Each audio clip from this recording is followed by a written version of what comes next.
Hi everybody, how you doing? Welcome along, John here. And in today's video I'm going to tell you a bit about where I've been for the past couple of weeks, because let's be honest, my online activity has been at a bare minimum. But look, I've had my hair cut. I was feeling a bit like I needed a Mohican for spring, so I've just gone and done it. Let me know what you think in the comments section. I quite like it. I'm rocking the Mohican and I'm feeling good about it, so thumbs up if you like it too. So, I mentioned I'm going to explain where I've been for the past couple of weeks, so let me just fill you in from 2 videos ago or 3 videos ago where I told you that a crazy YouTuber contacted a place that I do business with and made a complaint about me. And that whole experience was really awkward for me. It didn't feel okay.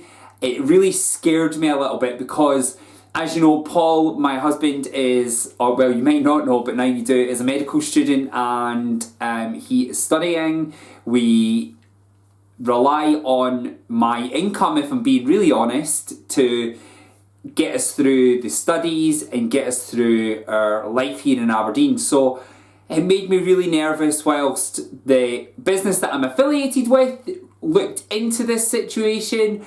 And for that reason, since that YouTuber contacted that place of work, I hadn't made any videos until the video where I explained to you what went down. What happened after that is a few days later, after that video, we went to Chamonix in France, and literally within an hour of being on the ski slope, I took a tumble and broke a rib or 2 on my right hand side. The doctor can't quite decide whether it's 1, whether it's 2. It wasn't worth x-raying, but they can push the rib in and it was clicking and it was broken. So fast forward to coming back from Chamonix in this horrible pain, and the day after I arrived back, I had a meeting with somebody who is a Reiki practitioner, and we were just chatting about the whole YouTube scenario, and the person contacted my work, and I really sought advice from this person that I connect with on a spiritual level. And I said to her, what's your opinion? And she said, you know what, John, you have to be a big boy. You are involved in this YouTube drama. You have to suck it up. If they contact anybody you're affiliated with, a place of work, a charity, your best friend, your granny, whatever, you just have to deal with that. And I thought, yep, you're totally right. I'm on it. I want to get back into YouTube, but what I'm going to do is just go to the doctors and make sure that this rib is okay. And having spent time with that person, I really had time to consider how I have been feeling over the past, I don't know, 12 months. It's almost 12 months since my mother was taken to hospital. She had become very ill. The way that my mum went to hospital was really horrific in itself. There is a backstory with what happened with my mum. And she went to hospital and she was really poorly. And she spent from March of last year until the day that she passed away in the summer in hospital. And my mum and I've told a story time about my dad before. My mum raised me as a single parent. I absolutely worship the ground that my mum walked on. And having had that meeting with that person about the whole YouTube thing and about my life in general, it really made me think about how I was feeling about my mum's death and how I've been since last summer. My mum passed away and she ended up being cremated, and shortly after her funeral, my husband and I went on our honeymoon. We went to visit my mother and father-in-law in the States. We went on our honeymoon, and that really was a distraction for me, I think, to be honest. It was such an amazing trip. I got to spend time with family. It was really good, and I loved that time. Fast forward to coming home in August, I had work to get stuck into. We were thinking about Christmas. My had a new baby nephew come into the family. My mother-in-law came back home from the States to spend time here over Christmas. And then fast forward again all the way until January, February. I really have had lots and lots of distractions since my mum passing away is the point of the story. And I think what I've been doing is ignoring these feelings deep inside where I have had real horrible sadness and being very upset and really traumatised by my mum passing away. And I think that has affected me on a lot deeper level. So when I went to the doctor about my rib, I started to open up to the doctor because the last time I had been in the surgery was straight after my mum had passed away. It was within days, and I had been given medication for anxiety because I couldn't face being outside, and having been sitting in the waiting room waiting on my appointment to see her about the rib, it brought a lot of feelings back, and I really just felt strong enough on that day to be honest about my feelings and talk about the situation that I found myself in at the present day. So I'm sitting in the doctor's and I spoke about my rib first and foremost, and I was prescribed some really strong painkillers, and they were codeine based painkillers and some anti-inflammatories for my rib. And I got then talking about my mum, and we were talking about depression with my doctor, and she had asked me had I ever considered contemplating committing suicide. Absolutely not.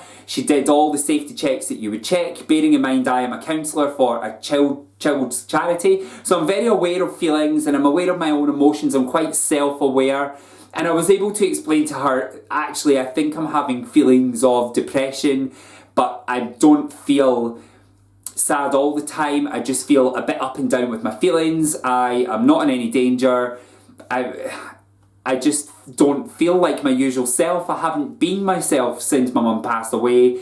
I've been blown hot and blown cold, and some relationships I've decided to no longer pursue with friends because I couldn't, and some friendships I've neglected really, and these people are people that I love dearly, and it's just because I haven't really known what to do to be well. I've just known that things are not right, but I didn't really know how to fix it. And obviously Paul in the background has been tagging along with that. So the doctor agreed on a course of medication. So I'm not ashamed to say that I've accepted medication. I've accepted antidepressants to try and get my feelings just on a stable level again, so that I can really appreciate who I am, John Wilson, get feeling like my normal self.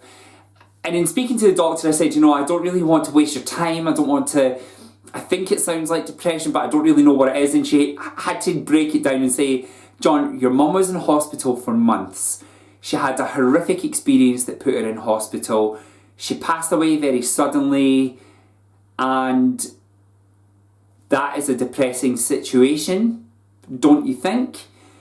And it was only then when I agreed with her that I accepted the medication. So fast forward, I'm leaving the doctors, I have my antidepressants, I have my really strong codeine-based painkillers, and I have my ibuprofen anti-inflammatory tablets.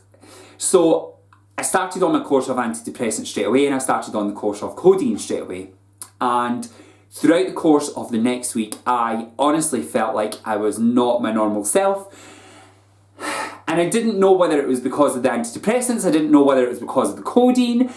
I thought it was a mixture of the two, and I'm very, very sensitive to any medication. I tend not to take medication. If I have a headache, I just get on with it.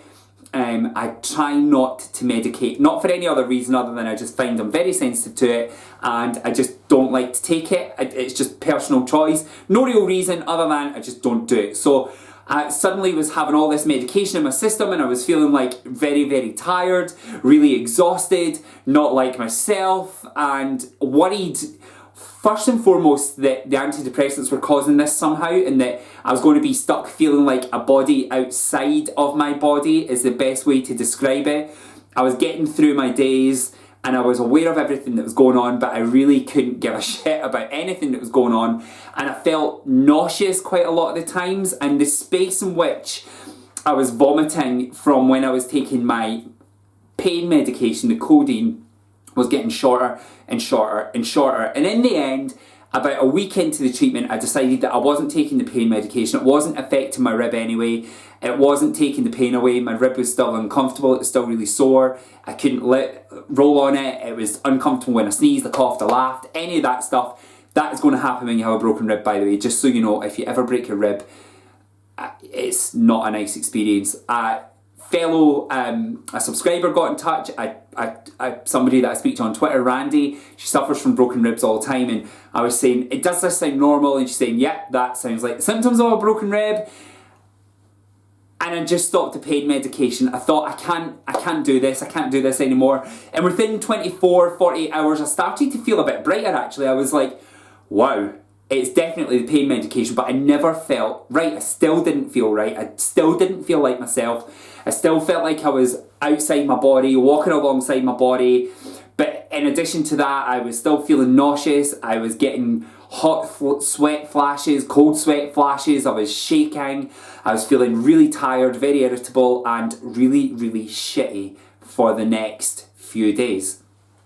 So I started to reach out to people and say, what do you think this might be? I'm now thinking this is the antidepressants. This is the horrible side effects of these antidepressants. I've stopped the wrong medication. It's the antidepressants that's causing this. I have never had any experience of it before. I know they help lots and lots of people. And I just thought, it's difficult to talk about being on antidepressants. That's the first thing I'm going to say. It's difficult because there's a stigma attached to it. I don't think there should be a stigma attached to it. If anybody has ever lost any of their parents, you understand, I think, somewhat the pain that I'm going through, but everybody's experience of bereavement, I'm going to say, is very, very different. So there are people who probably have it far worse off than me, but nevertheless, I've not had an easy ride. So I was thinking, is it the antidepressants? But having to pluck up the courage and ask people, is it because of this medication? And what suddenly started to dawn on me is that I was having withdrawals from the codeine medication. And all the upset tummy and the sweats and the irritability and whatever else over the course of this weekend just gone have suddenly tapered off. And this week, guys, I actually feel like my old self, but not my old self that you know on YouTube, because I started making videos, of course, after my mum passed away, but my old self from 12 months ago, 24 months ago, even longer than that. From the day that I met Paul, I'm starting to feel like my normal human chirpy self. I'm starting to be able to give more back into relationships that I have. I'm starting to find interesting things. One side effect I will say that I have with my antidepressants is that I'm getting an absolutely amazing night's sleep, and I'm feeling tired at like 9 PM at night. I'm dying to go to bed, and that's not a bad thing because sleeping has always been here, there and everywhere. I've always been a bit chaotic with time. That is becoming much, much easier for me, given the medication that I've got going on at the minute. I've always been a bit flaky with my emotions. Some things will make me hysterically cry. Some things will make me feel alright. Some things I'll find funny.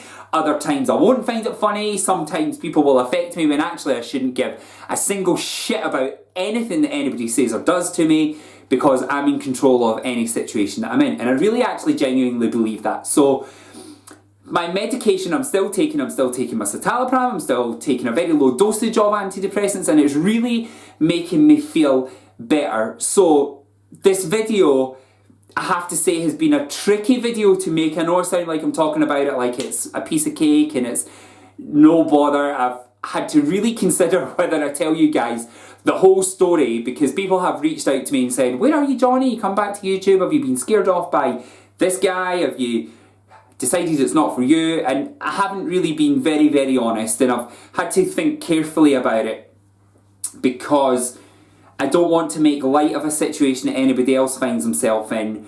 And I really think I want to talk about the situation just to take away some of the stigma around the medication that I'm taking. I'm taking antidepressants, and I feel like if I came on camera and said, I have a problem getting a boner, I'm taking Viagra, there would be less stigma attached to that. Somebody tweeted me that and I thought it was hilarious and very, very true. There's less stigma attached to that than there is being mentally well and being able to cope better so that I can give more to my relationships and I can get back into my YouTube channel and I can really start to enjoy life again. Because I'll be honest with you, I don't know when everything started to become a bit darker, I'm going to describe it as. But things have been losing their brightness, the colour. I've been finding less joy in things. I've been less willing to participate in new things. Some new things I've absolutely not wanted to do. The skiing, for example, Paul had to drag me up that mountain and I just did not want to do it. And I think that my zest for life and just getting on with doing some new stuff really has been dented in the past year. So I'm looking forward to being on the mend. I'm looking forward to having a breather from my own headspace where things are feeling a bit dark and unknown, and I'm looking forward to being able to come out of this at the other side, being able to tell my story and say it's okay to ask for help. It's okay to get medication if you're feeling depressed. Your depression you might not know what it is, you might not know what it feels like. I didn't know what was wrong, I didn't know what was going on. But 2 and a bit weeks into the medication, it's looking like I was bang on the money when I started to talk about depression. And I want to thank my friend, the Reiki master that I spoke to, who really gave me the strength on that day to talk about it to my GP, because I'm not a guy, if I got anything from my mum, I got the stiff upper lip from her. I'm not a guy that really talks about that kind of thing. I'm not a guy that asks for help a lot of times. But now I feel like I can. I feel like I can breathe. And I feel like things are going to be okay. So, thank you so much for watching. Please, if you want to get in touch with me on social media, my Twitter, Snapchat and Instagram are in the comments section down below in the description box. Don't forget to watch another video of mine. Hit subscribe. Please hit subscribe and I will be back with you with some more videos later in the week. Bye!